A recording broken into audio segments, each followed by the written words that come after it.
Bismillahirrahmanirrahim. Assalamualaikum warahmatullahi wabarakatuh. Assalamualaikum.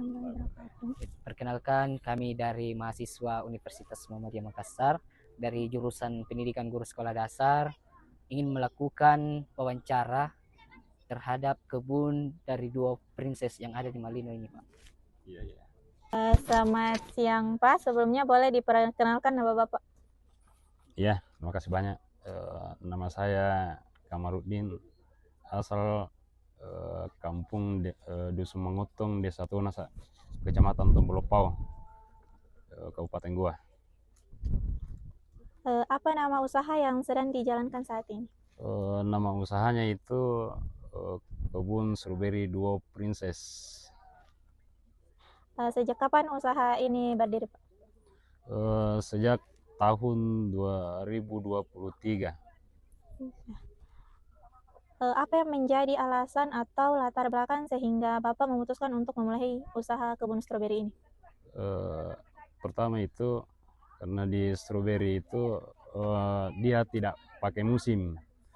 Setelah pindah tanam 2 bulan kemudian dia berbuah, bisa merah dan seterusnya, itu tidak berhenti. Itu yang jadi faktor utama sehingga saya beralih dari tanaman sayur ke tanaman stroberi. Apa yang memotivasi Bapak untuk berwirausaha? Keunggulannya itu di tanaman stroberi itu pertama, kalau di daerah Malino belum banyak yang tahu membudidayakan tanaman stroberi. Terus kedua itu masalah harga masih stabil, tidak sama dengan tanaman sayur, dan kadang anjlok harganya, kadang tinggi. Itu yang menjadi motivasi. Dalam menjalankan usaha kebun stroberi ini, apa visi misi dan tujuan yang ingin Bapak capai ke depannya? Visi dan misinya itu mudah-mudahan dengan adanya wisata stroberi di sini, pengunjung yang datang ke Malino bisa puas dengan kebun kami ini. Yeah. Produk atau jasa apa saja yang Bapak tawarkan dalam wisata kebun stroberi ini? Selain buah fresh di sini, kami sediakan juga jus stroberi, stroberi coklat, dan kedepannya itu kita mau bikin lagi sele stroberi. Sele stroberi. Ya, tapi bukan sekarang, belum sekarang. Menurut Bapak, apa keunggulan usaha kebun stroberi ini dibandingkan dengan usaha lainnya? Keunggulannya di stroberi itu dibandingkan tanaman sayur, di stroberi itu kan itu tadi tidak pakai musim. Setelah tanam itu 2 bulan ke depan panen terus menerus. Selang 1 hari panen lagi, itu keunggulannya. Siapa saja yang menjadi target pelanggan utama Bapak? Target utama itu kita upayakan untuk pengunjung. Ya, tapi selain pengunjung ada juga seller tersedia termasuk di Makassar, ada juga di Sinjai, Bone ada juga. Berarti dari berbagai kalangan, Pak? Iya. Terus apakah ada segmen pasar tertentu yang memang menjadi fokus usaha dalam kebun stroberi ini? Apa? Apakah ada segmen pasar tertentu yang memang menjadi fokus usaha? Kalau pasaran segmen kedua saja, kita utamakan pengunjung, karena kalau pengunjung kurang, kelebihan buah baru kita pasarkan. Ya. Baik, selama ini strategi apa yang Bapak gunakan untuk menarik pelanggan atau mempertahankan pelanggan lama?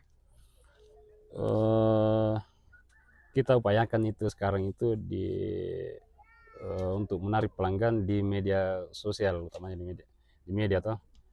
Terus untuk mempertahankannya, kita maksimalkan di pembuahan supaya terus bagus buahnya, besar, bagus, terus buahnya manis.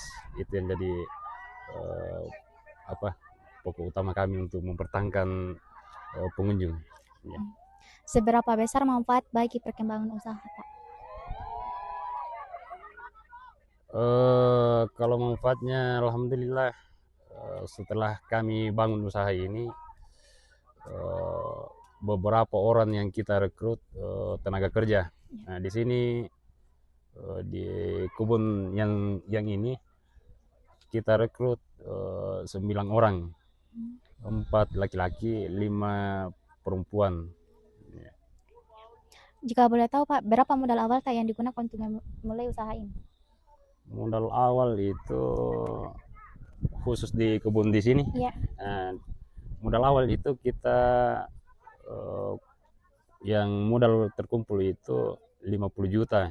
Cuman kalau kita hitung semua itu biayanya sampai panen itu mungkin lebih 100 baru bisa panen. Kalau boleh tahu, Pak, ini modalnya berasal dari mana? Asalnya itu modal awal kan ada usaha kami di kampung di Desa Tonasa itu, kita ambil dari situ awal modalnya, karena itu tanaman stroberi juga, cuman dia bukan untuk wisata, dia untuk pemasaran saja.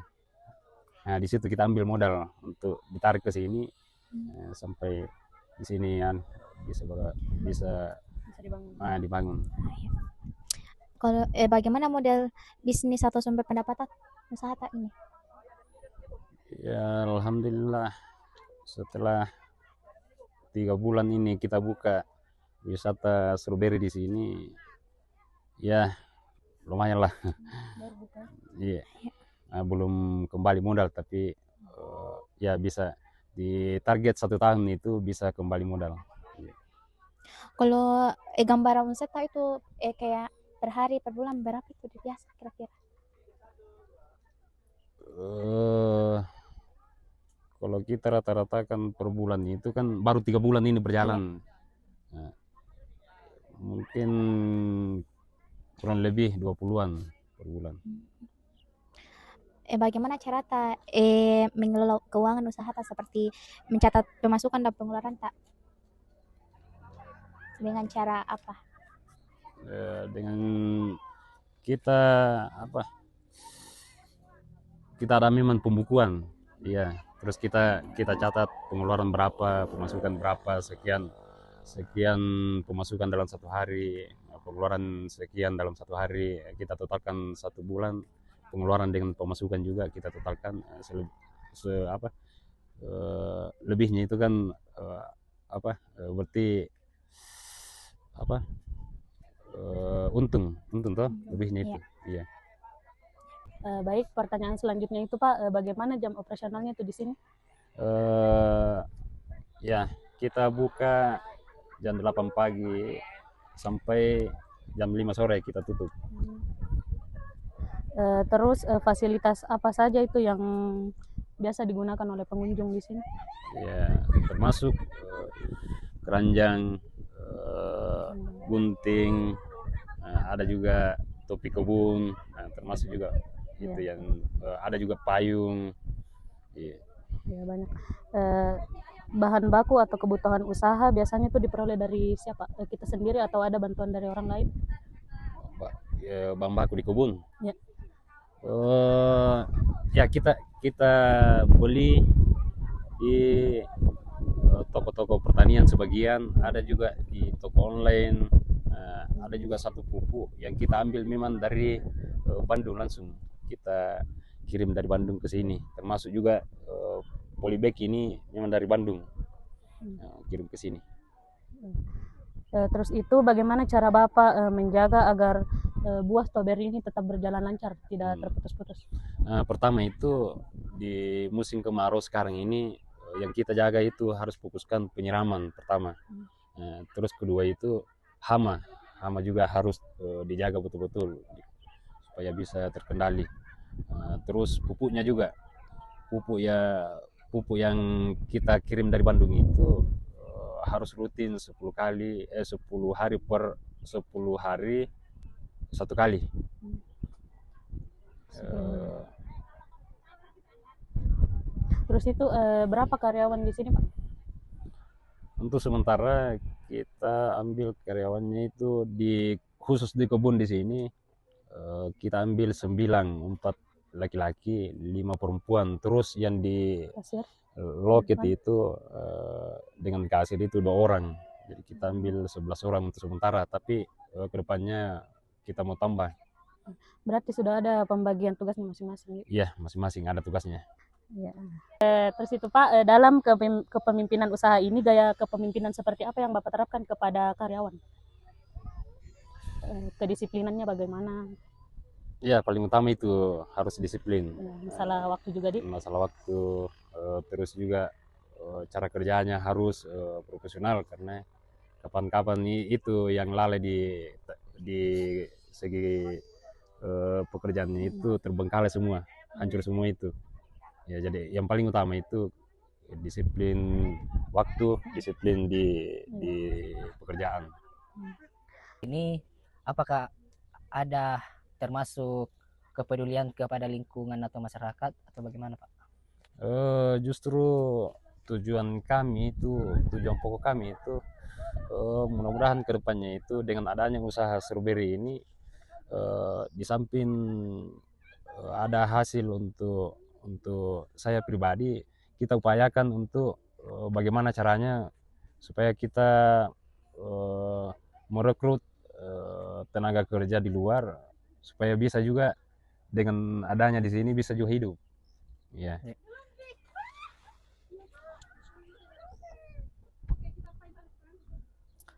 Jadi menurut dari Bapak sendiri, apakah kira-kira ini usaha tak ke depannya dapat berkembang lebih luas lagi atau bagaimana, Pak? Ya, target kita itu kedepannya, ya di samping kita tambah lahan, kita juga harus tambah juga tenaga kerja. Di situ di 1,3 hektar itu kita membutuhkan tenaga kerja itu 15 sampai 20 orang. Nah, itu di tenaga kerja itu tiap hari masuk terus. Jadi sudah ada nih bayangan-bayangannya bahwa usaha ini akan berkembang lebih luas lagi. Ya, sudah ada. Tinggal bagaimana kita bagaimana kita mengkonsep yang lahan baru ini. Jadi sebagai penutup dari wawancara ini, Pak, apakah ada harapan atau pandangan tak terhadap perkembangan yang akan berkelanjutan lagi ke depannya? Harapan kami ini kita buka wisata kebun stroberi di Malino ini, harapan kami itu di para pengunjung, mudah-mudahan dengan adanya stroberi 2 Princess di Malino ini bisa lebih memuaskan pengunjung. Terus mudah-mudahan di kebun 2 Princess ini, kebun stroberi 2 Princess ini bisa menjadi contoh ke depan bagi masyarakat yang ada di Malino.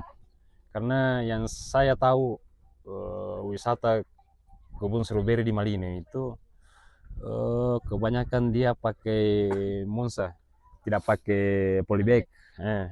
Jadi saya ini rintis berdasarkan petani di Bandung. Kalau kita mau lihat stroberinya Bandung, datang saja ke Malino di kebun stroberi 2 Princess. Sama persis apa yang ada di Bandung Ciwidey, sama dengan di kebun stroberi 2 Princess. Terima kasih banyak Pak atas waktu dan informasi yang telah diberikan. Semoga usaha wisata kebun stroberi 2 Princess ini semakin maju, berkembang dan sukses ke depannya. Informasi yang Bapak sampaikan sangat bermanfaat untuk keperluan tugas kami. Mungkin bisa dijelaskan ini Pak, bagaimana cara-cara pembibitannya dari stroberi ini? Ya, di pembibitan itu kita ambil dari sulurnya. Ini namanya sulur. Nah, baru dari sulur ini kita tempelkan bekongan. Ini namanya bekongan. Nah, setelah kita tempelkan 20 hari kemudian baru begini. Ini sudah penuh akar di dalam. Nah, jadi ini sudah cukup untuk bisa dikasih pindah ke polybag. Wah, segar ini. Wah, lumayan besar juga di sini Pak Di, baru segar-segar. Kira-kira bagaimana cara ini sehingga stroberi kita di sini segar begini besar? Ya Pak, yang paling utama itu kita fokuskan di pemupukan. Selain pemeliharaan harus kita fokuskan untuk pemupukan. Yang dengan pemupukan itu buahnya bisa besar-besar, Iya. baru manis lagi. Cuma kan pupuknya itu langsung dari Bandung, kita kirim dari Bandung memang pupuknya. Seperti yang tadi dikatakan waktu wawancara Pak. Iya. Saya coba dulu bagaimana rasanya.